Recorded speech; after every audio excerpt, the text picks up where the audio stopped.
Dear students, now let us look at some important test strategies to tackle one of the most difficult exams to deal with, which is the IPMAT Indore test.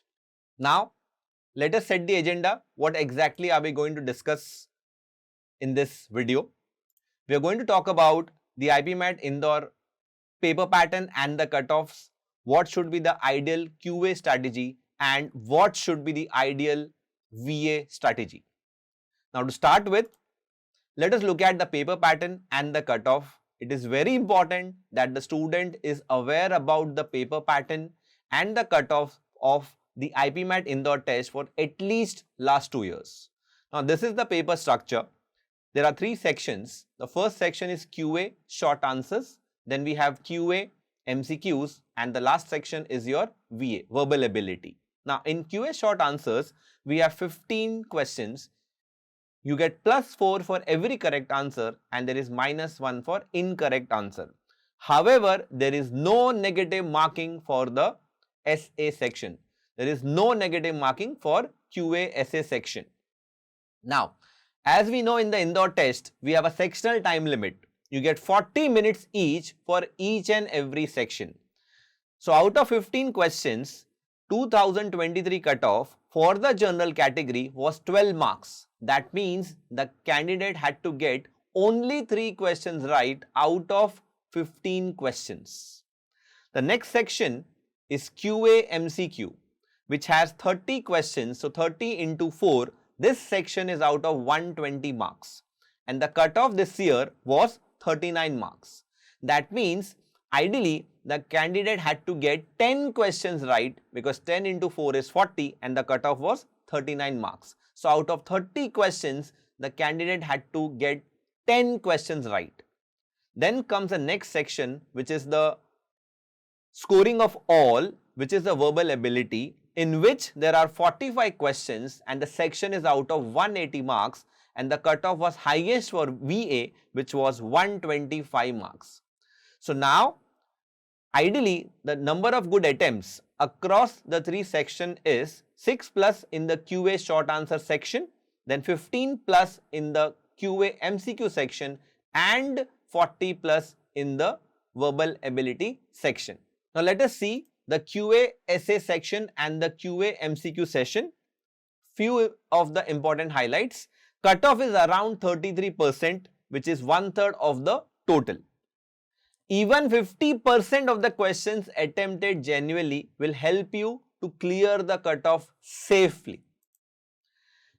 Ace the art of living the difficult questions. So that's the key in the Indore test. We are not supposed to solve each and every question. We are not supposed to go with the mindset, no, I will solve all the questions. That's not the correct way of attempting the QA section as far as the Indore test is concerned.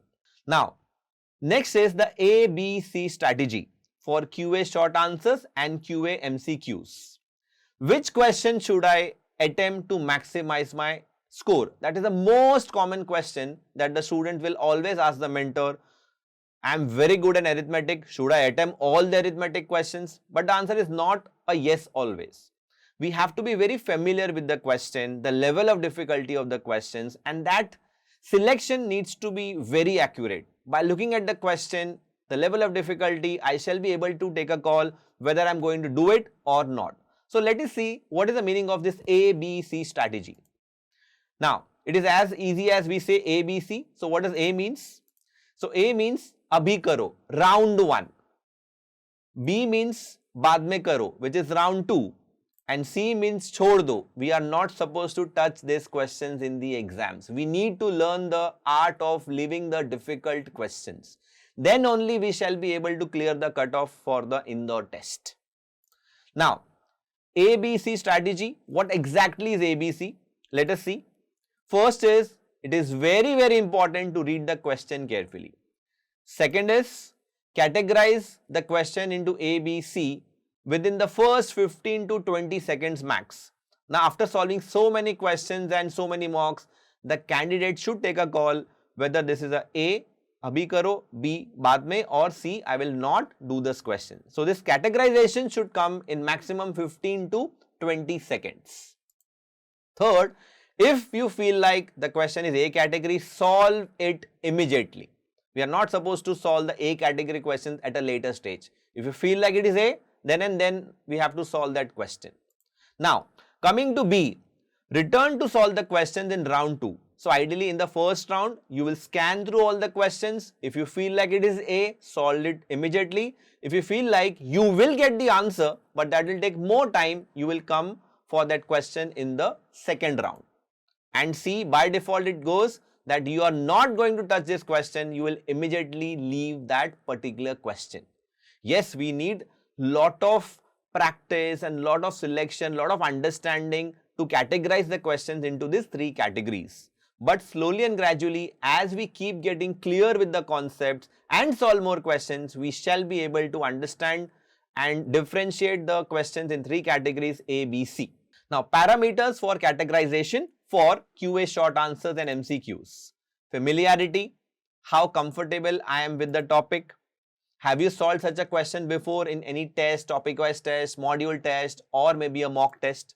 Then comes concepts required. Do I know the concepts required to solve the question or not?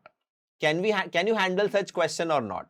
If a question comes on coordinate geometry and it requires a direct formula, but I'm not at all aware about it, then that's not the concept that you actually know to solve that particular question.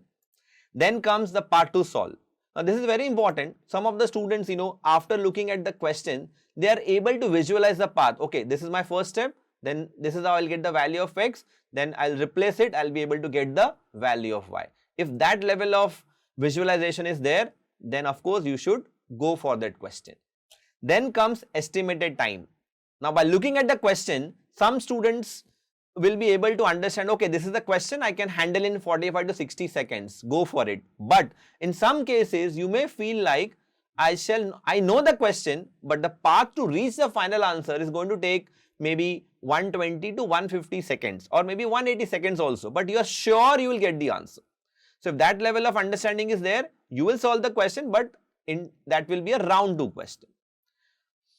Then we have to take a call.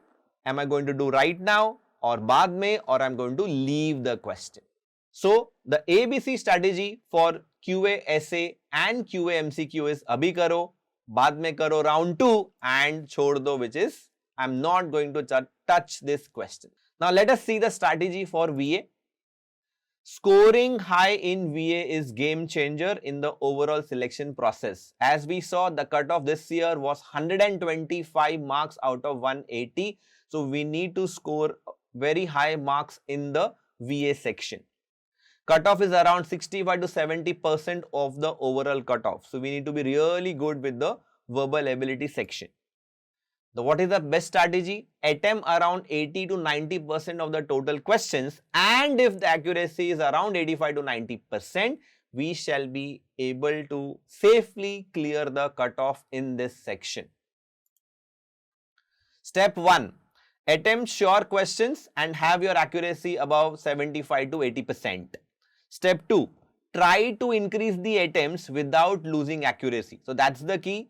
We need to be having more attempts and the accuracy should also be on the higher side. Step 3. Reach 90 plus attempts with 85% accuracy.